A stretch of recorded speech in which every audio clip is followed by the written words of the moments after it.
اونچی آواز میں نماز پڑھنا ایک راز ہے جسے 80% لوگ نہیں جانتے۔ کیا اونچی آواز میں نماز پڑھنے سے گھر میں غربت ختم ہوتی ہے؟ نبی کریم صلی اللہ علیہ وسلم نے فرمایا، جو لوگ اونچی آواز میں نماز پڑھتے ہیں اللہ تعالیٰ ان کے گھر یہ 3 چیزیں نازل فرماتا ہے۔ پہلی چیز کہ ان کے گھر میں غربت۔ بسم اللہ الرحمن الرحیم۔ السلام علیکم ورحمۃ اللہ وبرکاتہ۔ پیارے دوستو، نماز اسلام کا سب سے اہم رکن اور ایمان کی سب سے بڑی علامت ہے۔ یہ ایک ایسا فریضہ ہے جو ہر مسلمان پر دن میں 5 مرتبہ فرض کیا گیا ہے اور کسی بھی حالت میں معاف نہیں کیا گیا۔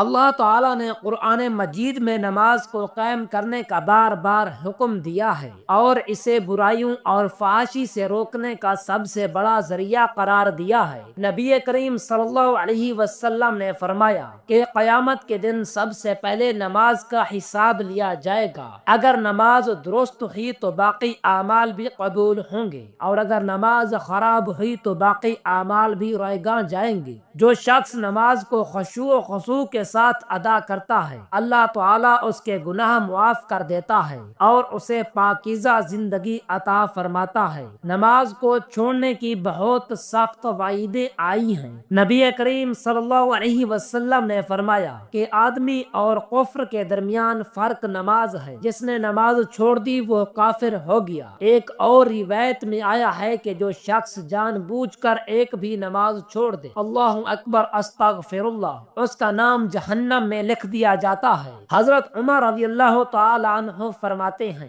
کہ جو نماز چھوڑ دیتا ہے اس کا اسلام میں کوئی حصہ نہیں۔ صحابہ کرام نماز کو دین کا سب سے اہم ستون سمجھتے تھے اور اس کے بغیر کسی کو مسلمان ماننے کے لیے تیار نہیں تھے۔ نماز پڑھنے کے بے شمار فضائل اور برکتیں ہیں۔ ایک نماز سے دوسری نماز تک کے گناہ معاف کر دیے جاتے ہیں۔ فجر کی نماز ادا کرنے والا اللہ سبحانہ و تعالیٰ کے حفاظت میں آ جاتا ہے۔ عشاء اور فجر کی نماز باجماعت پڑھنے والا پوری رات عبادت کرنے والے کے برابر ہو جاتا ہے۔ جو شخص دن میں 5 مرتبہ وضو کر کے نماز پڑھتا ہے اس کے گناہ اس طرح دھل جاتے ہیں جیسے پانی کپڑے کی میل صاف کر دیتا ہے۔ نماز جماعت کے ساتھ ادا کرنا بہت زیادہ ثواب کا باعث ہے۔ جماعت کے ساتھ نماز پڑھنے کا اجر اکیلے نماز پڑھنے سے 27 گنا زیادہ ہے۔ نبی کریم صلی اللہ علیہ وسلم نے فرمایا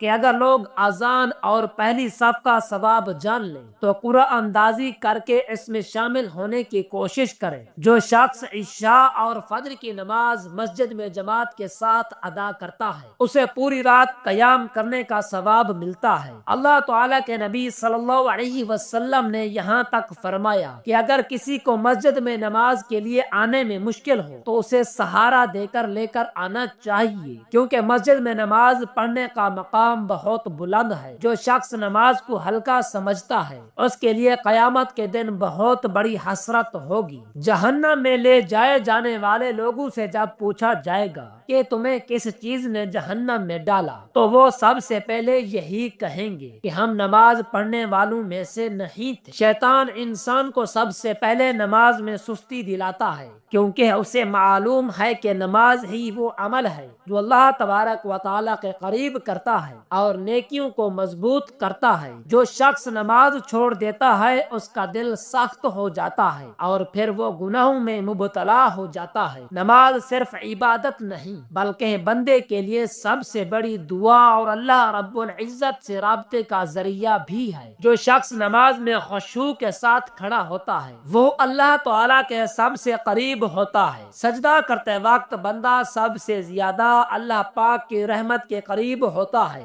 اور اس وقت کی گئی دعا رد نہیں ہوتی۔ جو شخص نماز کو دل سے ادا کرتا ہے اس کی زندگی سے بے برکتی ختم ہو جاتی ہے اور اللہ تعالیٰ اس کے دل کو نور سے بھر دیتا ہے۔ جو شخص نماز میں لاپرواہی کرتا ہے اللہ تعالیٰ اس کی زندگی سے برکت اٹھا لیتا ہے، اس کے چہرے سے نور ختم کر دیتا ہے اور اس کے کاموں میں رکاوٹیں ڈال دیتا ہے۔ نماز قیامت کے دن مومن اور منافق کے درمیان فرق کرے گی۔ منافقین سب سے زیادہ نماز میں سستی کرتے تھے، وہ فجر اور عشاء کی نماز چھوڑ دیتے تھے کیونکہ یہ نمازیں اندھیرے میں ہوتی تھیں اور ان کا ایمان کمزور ہوتا تھا۔ جو شخص نماز میں کوتاہی کرتا ہے وہ نفاق کی طرف بڑھتا ہے، اور جو شخص نماز کو وقت پر ادا کرتا ہے اللہ تعالیٰ اس کے رزق میں برکت عطا فرماتا ہے اور اسے کامیاب زندگی عطا کرتا ہے۔ نماز میں قرآن کریم کی تلاوت ایک ایسا عبادتی عمل ہے جس میں نبی پاک صلی اللہ علیہ وسلم نے نہ صرف نماز کو پڑھنے کا طریقہ سکھایا بلکہ اس کے انداز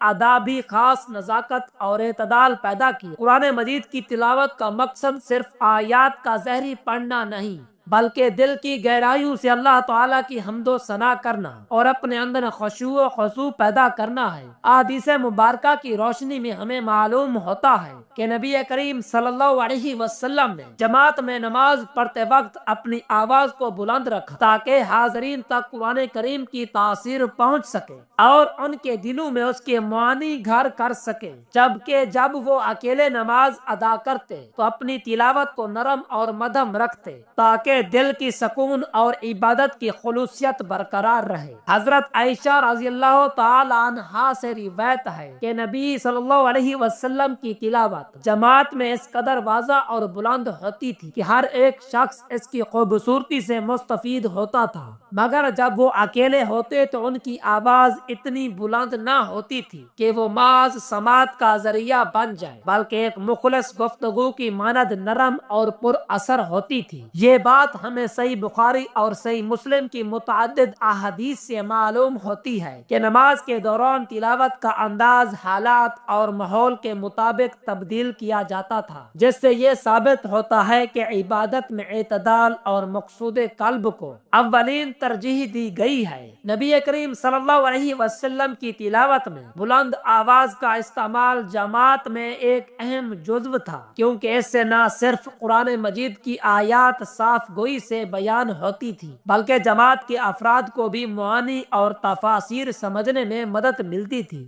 امام کی بلند آواز اس لیے بھی ضروری تھی کہ اگر کوئی شخص نماز میں شریک ہوتا تو وہ اپنے پیچھے بیٹھے افراد تک قرآن مجید کی آواز بآسانی پہنچ سکے اور ان کا دل بھی اس تلاوت کی تاثیر سے منور ہو جائے۔ اس کے برعکس جب کوئی شخص اکیلے نماز ادا کرتا ہے تو اس کے لیے بلند آواز کی ضرورت نہیں رہتی کیونکہ اس حالت میں عبادت کا مقصد اپنے دل میں اللہ تعالیٰ کی یاد کو تازہ کرنا اور ایک خاموش ماحول میں اپنے رب سے گفتگو کرنا ہوتا ہے۔ اس سلسلے میں فقہا نے بھی یہی رائے پیش کی ہے کہ اکیلے نماز پڑھتے وقت تلاوت کو ایسی مدھم آواز میں ادا کیا جائے کہ دل کی گہرائیوں تک خشوع و خضوع قائم رہے اور دل کی حالت کو زیادہ بیدار کر کے غیر ضروری شور و غل سے بچا جا سکے۔ حضرت ابو ہریرہ رضی اللہ تعالی عنہ کی روایت سے یہ بات بھی واضح ہوتی ہے کہ رسول اللہ صلی اللہ علیہ وسلم نے اپنی نماز میں مختلف مواقع پر تلاوت کا انداز بدل دیا۔ جماعت میں نماز پڑھتے وقت وہ اس قدر واضح اور بلند آواز میں تلاوت کرتے کہ پیچھے بیٹھے افراد بھی آسانی سے سن سکتے، مگر اکیلے نماز میں اس نرمی کا مظاہرہ کیا گیا کہ دل کی توجہ صرف اللہ تعالیٰ کی ذات پر مرکوز رہے۔ اس حدیث سے ہمیں یہ سیکھنے کو ملتا ہے کہ نماز ایک ذاتی عبادت ہے اور اجتماعی عبادت بھی، اور دونوں میں تلاوت کا انداز اسی کے مطابق ہونا چاہیے۔ اگر کسی فرد کی نیت صرف اپنے رب سے قربت حاصل کرنا ہو کہ اسے چاہیے کہ وہ اپنی آواز کو مدھم رکھے تاکہ اس کے دل میں اللہ تعالیٰ کا احساس گہرائی تک منتقل ہو سکے، نہ کہ صرف ایک ظاہری اداکاری بن کر رہ جائے۔ ایک اور پہلو جس پر غور کرنا ضروری ہے وہ یہ ہے کہ بلند آواز میں نماز پڑھنے سے بعض بعض اوقات ماحول میں غیر ضروری شور پیدا ہو جاتا ہے جو کہ نہ صرف عبادت کے ماحول کو متاثر کرتا ہے بلکہ مسجد میں موجود دیگر عبادت گزاروں کی توجہ بھی منتشر کر دیتا ہے۔ اگرچہ جماعت کی نماز میں امام کی بلند آواز سے سب مستفید ہوتے ہیں، لیکن اکیلے نماز پڑھتے وقت بلند آواز کا استعمال کسی طرح کے خود نمائی یا غیر ضروری شور کا باعث بن سکتا ہے جس سے عبادت کی روحانی مٹھاس متاثر ہوتی ہے۔ اس لیے علماء اور فقہا کی رائے ہے کہ جب کوئی شخص اکیلے نماز ادا کر رہا ہو تو اسے چاہیے کہ وہ اپنی تلاوت کو اپنی باطنی حالت کے مطابق نرم اور پر اثر رکھے تاکہ اس کی عبادت کا مقصد یعنی اللہ تعالیٰ سے قربت اور دل کی تسکین مکمل طور پر حاصل ہو سکے۔ اس بات سے بھی ہمیں آگاہی حاصل ہوتی ہے کہ نماز میں آواز کا استعمال صرف ایک ظاہری عمل نہیں بلکہ ایک ایسا ذریعہ ہے جس کے ذریعے عبادت گزار اپنے دل کی کیفیت کو بہتر بنا سکتے ہیں۔ بلند آواز میں تلاوت سے جماعت میں موجود افراد کو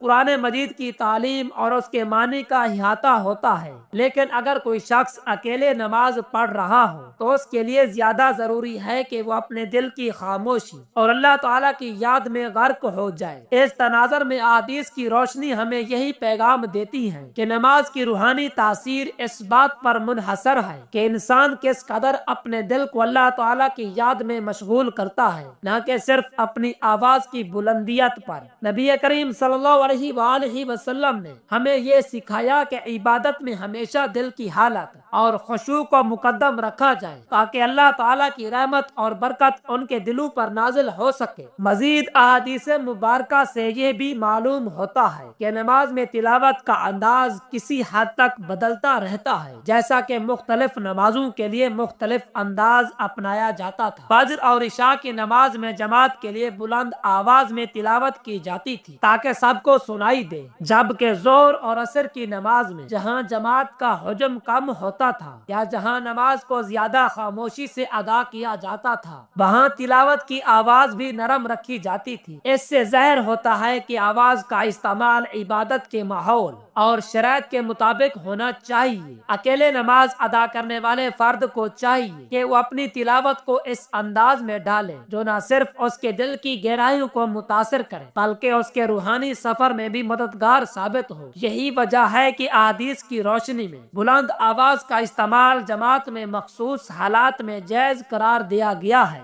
جبکہ اکیلے عبادت کرنے والے کے لیے نرم انداز تلاوت افضل سمجھا گیا ہے۔ اس ضمن میں ہمیں یہ بھی سیکھنے کو ملتا ہے کہ نبی کریم صلی اللہ علیہ وسلم نے اپنی تلاوت میں ہمیشہ توازن برقرار رکھا۔ ان کا طریقہ عمل یہ تھا کہ وہ نہ تو اتنی بلند آواز میں پڑھتے کہ دوسروں کو سنائی دے کر ان کی توجہ منتشر ہو جائے اور نہ ہی اتنی مدھم کہ قرآن مجید کی تاثیر مدھم پڑ جائے۔ یہی نرمی اور اعتدال آج بھی ہمیں سکھاتا ہے کہ عبادت میں ہمیشہ دل کی صفائی اور اللہ تعالیٰ کی یاد کو اولین ترجیح دی جائے۔ اگرچہ بلند آواز میں پڑھنے سے الفاظ کی تاثیر بڑھتی ہے، لیکن عبادت کا حقیقی مقصد دل کی گہرائیوں سے اللہ تعالیٰ کا قرب حاصل کرنا ہے، جس کے لیے نرم اور پرغور تلاوت زیادہ موزوں ہے۔ اس سلسلے میں فقہی کتب اور احادیث کی روشنی ہمیں یہ پیغام دیتی ہیں کہ ہر مسلمان کو اپنی عبادت میں ایسی حالت اختیار کرنی چاہیے جس سے اس کا دل اللہ تعالیٰ کے قریب ہو اور اس کی روح کو سکون حاصل ہو۔ فقہا اور محدثین کی آراء سے یہ بات بھی ثابت ہوتی نبی کریم صلی اللہ علیہ وسلم کے طریقہ تلاوت سے ہمیں یہ معلوم ہوتا ہے کہ عبادت میں آواز کا صحیح استعمال دل کی خشوع اور روحانی تسکین کے حصول کا ذریعہ ہے۔ اگرچہ جماعت میں نماز پڑھتے وقت بلند آواز ایک مثبت عمل ہے کیونکہ اس سے لوگوں کو قرآن مجید کی تعلیم حاصل ہوتی ہے، لیکن اکیلے نماز کی حالت میں ایسی بلند آواز کا استعمال دراصل عبادت کی روح کو متاثر کر سکتا ہے۔ یہی وجہ ہے کہ احادیث اور فقہی اصول ہمیں یہ تلقین کرتے ہیں کہ اکیلے نماز پڑھتے وقت اپنی تلاوت کو ایسی مدھم آواز میں ادا کریں کہ وہ دل کے اندر تک اثر انداز ہو اور اللہ تعالیٰ کی یاد کو تازہ کر دے۔ آخر کار نماز ایک ایسا عبادتی عمل ہے جس میں انسان اپنے رب کے سامنے کھل کر جھک جاتا ہے اور اپنی باطنی کیفیت کو اللہ تعالیٰ کے سامنے پیش کرتا ہے۔ بلند آواز میں یا نرم آواز میں تلاوت کا انتخاب اس بات پر منحصر ہے کہ اس لمحے میں انسان کا دل کیسا ہے اور اس کی توجہ کہاں مرکوز ہے۔ دعا ہے کہ اللہ رب العزت ہمیں دین کی صحیح سمجھ نصیب فرمائے اور ہم سب کو نماز کا پابند بنائے، آمین ثم آمین۔ جزاک اللہ۔